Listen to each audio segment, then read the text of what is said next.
ఈరోజు నేను మటన్ ములక్కాడ కర్రీ చేసి చూపిస్తానండి. వీటికి కావలసిన పదార్థములు ముందుగా శుభ్రం చేసి పెట్టుకున్న మటన్ 1/2 kg తీసుకున్నాను. తర్వాత ములక్కాడలు, కొత్తిమీర, అల్లం వెల్లుల్లి పేస్టు, ధనియాల పౌడరు, కారం, పసుపు, ఇది పచ్చిమిర్చి, ఉల్లిపాయ పేస్టు, ఉప్పు అన్నీ. వీటికి కావాల్సిన పదార్థములన్నీ పెట్టుకొని వంట రెడీ చేద్దామండి. ఆయిల్ వేడెక్కిన తర్వాత ఉల్లిపాయ పేస్టు, పచ్చిమిర్చి వేయాలి.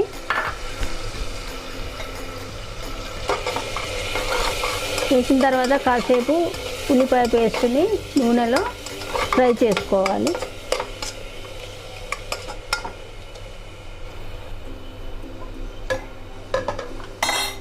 ఫ్రై అవుతున్నప్పుడు అల్లం వెల్లుల్లి పేస్టు, తర్వాత ధనియాల పౌడరు నేను ఒక 3-4 లవంగాలు వేసి మిక్సీలో వేసాను, పౌడర్ చేశాను. దీనికి నేనేం పెద్దగా మసాలాలు యాడ్ చేయట్లేదు. చాలా తేలిగ్గా చేసుకునే వంటకం, చాలా ఈజీగా ఉంటుంది. ఘాటు అలా లేకుండా ఈ కర్రీ బాగుంటుంది. గ్యాస్ ప్రాబ్లం అది ఇది ఉన్న వాళ్ళు కూడా ఈ కర్రీని చేసుకొని తినవచ్చు.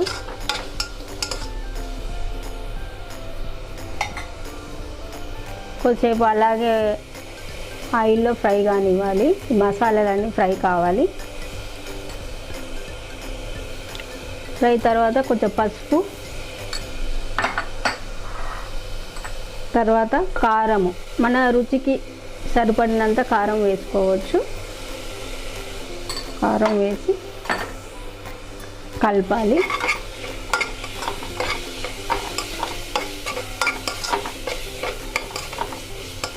ఇలా కలిపిన తర్వాత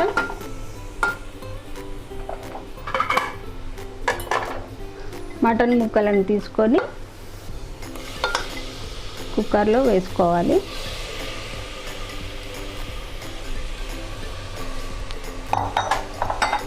వేసుకున్నాక ఒకసారి మళ్ళీ అంతా కలుపుకోవాలి.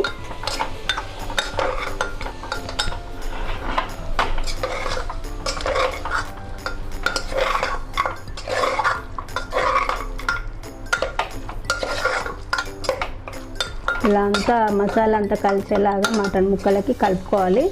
కలుపుకున్న తర్వాత మీడియం ఫ్లేమ్లో ఒక 5 minutes వేగనివ్వాలి.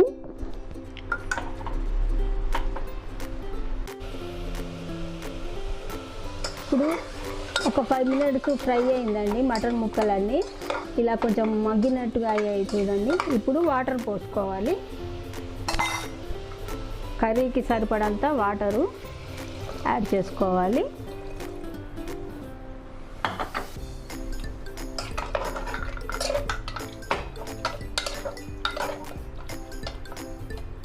ఇలా అంతా ఒకసారి కలుపుకొని మూత పెట్టి 3 విజిల్లు వచ్చే వరకు కుక్కర్లో ఉడికించాలి.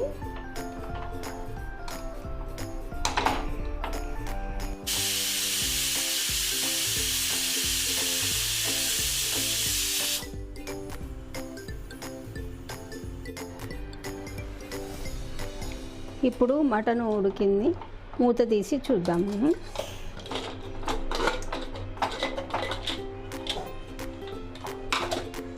ఉడికిన తర్వాత ములక్కాడ ముక్కలు,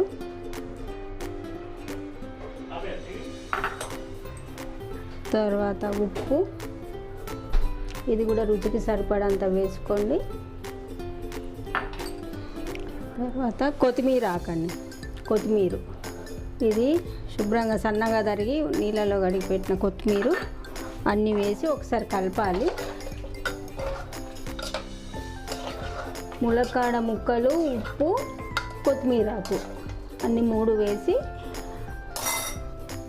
కలపాలి. కలిపిన తర్వాత మళ్ళీ స్టవ్ అంటించుకోవాలి. తర్వాత ఒక్క విజిల్ వచ్చే వరకు మూత పెట్టి ఒక విజిల్ మాత్రమే తీయాలండి, ములక్కాడలు గుజ్జులాగా అయిపోతాయి. అందుకని ఒక విజిల్ తీసేసి అయిపోతుంది. ఒక విజిల్ తర్వాత ప్రెషర్ తీసేసి మూత తీయాలి. తీసిన తర్వాత